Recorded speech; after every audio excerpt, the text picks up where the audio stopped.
Anda kembali menyaksikan debat ketiga calon presiden pemilu tahun 2024.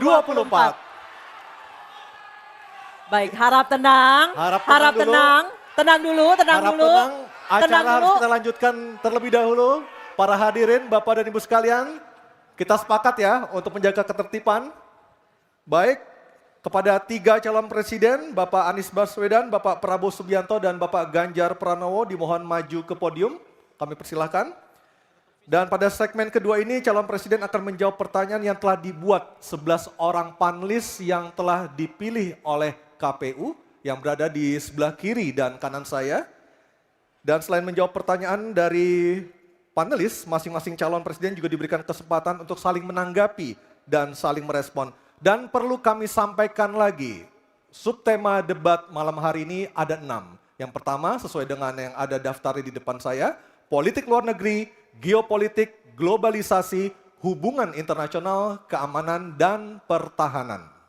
Hadirin sekalian, pada segmen pertama penyampaian visi misi dimulai dengan calon presiden nomor urut 3, maka di segmen kedua ini pendalaman visi misi dan program kerja akan dimulai dengan calon presiden nomor urut 1.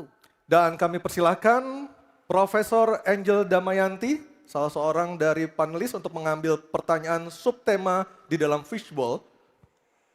Dan nanti diperlihatkan Bu Angel ke moderator dan ke kamera. Pertanyaan apa yang diambil oleh Ibu Angel Damayanti? Pertahanan. Baik. Dan selanjutnya panelis Ibu Kuri Safitri untuk mengambil undian daftar pertanyaan dari fishbowl. Ya, silakan Bu. Ada A, B, atau C. Kita tidak tahu apa yang diambil hurufnya. Huruf C. Oke, baik. Pertahanan huruf C. Baik, saya ambil ini A, B, C. Baik. Kita akan buka amplop pertanyaannya. Pertanyaannya masih disegel ya. Bapak Ibu yang di rumah juga bisa melihat pertanyaannya masih disegel. Dan kami ingatkan para calon presiden untuk mendengarkan dengan seksama Bapak-Bapak karena pertanyaan tidak akan kami ulang, hanya akan kami bacakan satu kali. Silakan dibuka Anissa, lihat apa isi pertanyaannya. Baik, pertahanan huruf C ya. Ya, pertanyaan untuk calon presiden nomor urut 1, Bapak Anies Baswedan. Pertahanan negara yang tangguh dapat dicapai dengan memanfaatkan teknologi siber, kecerdasan buatan, dan satelit untuk informasi geospasial. Pertanyaannya, apa kebijakan paslon untuk mendapatkan akses teknologi dan pengembangannya guna memperkuat pertahanan Indonesia? Waktu menjawab selama 2 menit Pak Anies, dimulai dari Bapak berbicara, kami persilahkan. Terima kasih. Sebelum saya menjawab pertanyaan itu, saya mengklarifikasi tadi data yang meleset. Maaf Pak Prabowo, angkanya terlalu kecil. Bukan 320 hektar, tapi 340.000 hektar. Saya klarifikasi. Kemudian itu pun salah. Melanjutkan.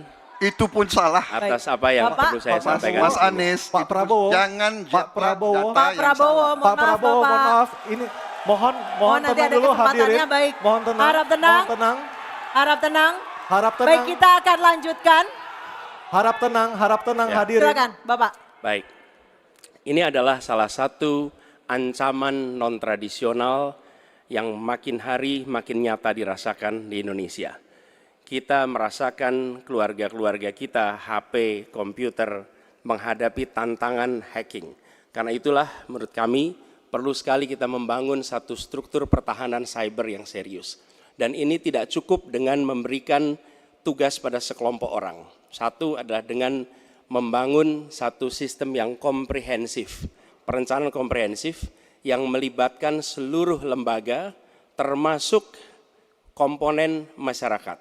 Yang kedua adalah pengadaan teknologi-teknologi terbaru, tapi kuncinya bukan semata-mata pada teknologinya.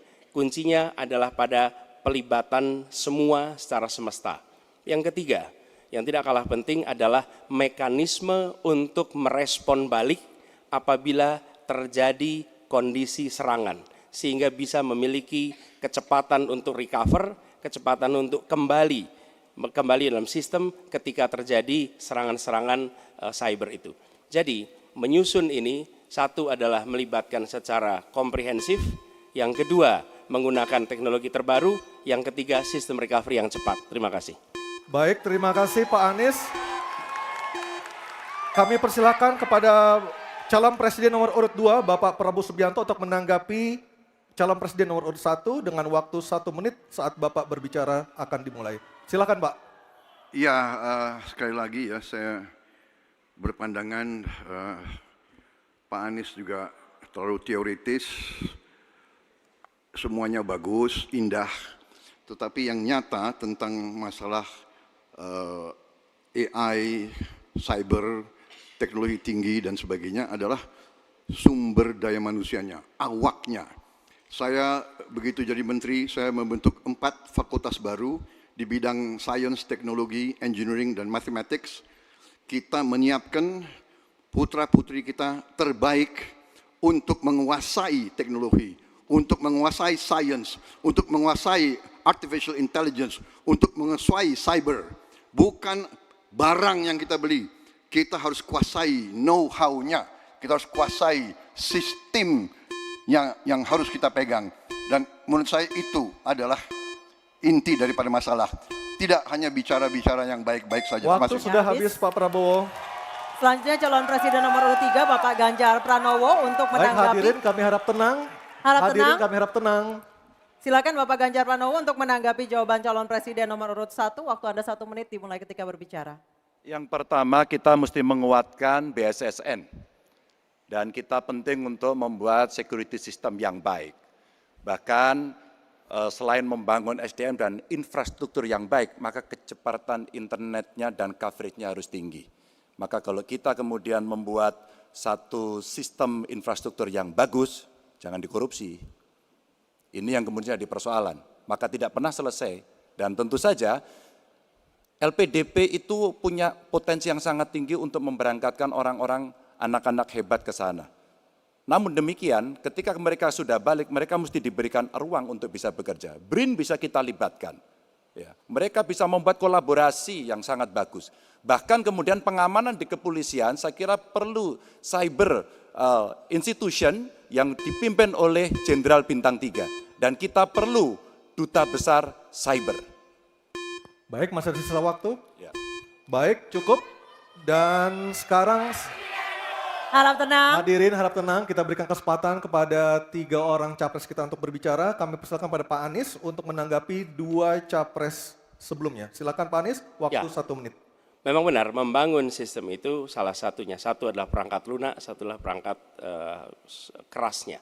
Dan itu salah satunya adalah seperti disampaikan terkait dengan sumber daya manusia. Persoalannya, kalau tadi disebut ada yang teoritis, ada yang kedua tidak dilaksanakan. Jadi selama 5 tahun ini apa yang dikerjakan dalam mempertahankan sistem cyber kita? Mohon tenang. Justru di situ letak problemnya. Jadi ketika anggaran yang begitu besar dialokasikan justru bukan untuk mempertahankan yang hari ini menjadi serangan paling modern yang terjadi. Ini adalah ancaman yang paling nyata dan dirasakan di seluruh keluarga, bukan hanya di sektor pemerintahan. Karena itu menurut kami langkahnya investasi jangka panjang boleh, tapi manfaatnya itu baru dirasakan bisa 5 tahun, 10 tahun yang akan datang. Pertanyaannya hari ini dan kemarin apa? Dan itulah yang menjadi fokus kita. Segera siapkan sistemnya, segera siapkan orangnya, segera siapkan langkahnya. Baik, masih ada waktunya Bapak. Waktu Baik, habis. terima kasih.